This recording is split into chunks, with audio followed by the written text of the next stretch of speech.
আপনার সবচেয়ে কাছের মানুষটি কি আপনার সাথে বেইমানি করছে?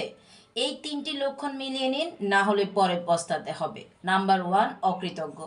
বেইমান মানুষের প্রধান বৈশিষ্ট্য হলো তারা প্রচণ্ড অকৃতজ্ঞ। আপনি তাদের জন্য হাজারটা উপকার করলেও একটা ছোট্ট ভুল করলে তারা আপনার আগে সব ত্যাগ মুহূর্তেই ভুলে যাবে। নাম্বার ২ অতিরিক্ত মিষ্টি কথা। এরা মুখে আপনার খুব প্রশংসা করবে, কিন্তু আপনার আড়ালে আপনারই বদনাম ছড়াবে। মনে রাখবেন, অতিরিক্ত মিষ্টি কথার আড়ালে সবসময় বিষাক্ত কোনো উদ্দেশ্য লুকিয়ে থাকে। নাম্বার ৩ সুবিধাবাদী চরিত্র। যখন তাদের কাজ ফুরিয়ে যাবে তখন আপনাকে চিনতেও অস্বীকার করবে। তারা আপনার কাছে আসে কেবল নিজের স্বার্থ হাসিলের জন্য। আপনার প্রয়োজনে কখনোই তাদের পাশে পাবেন না।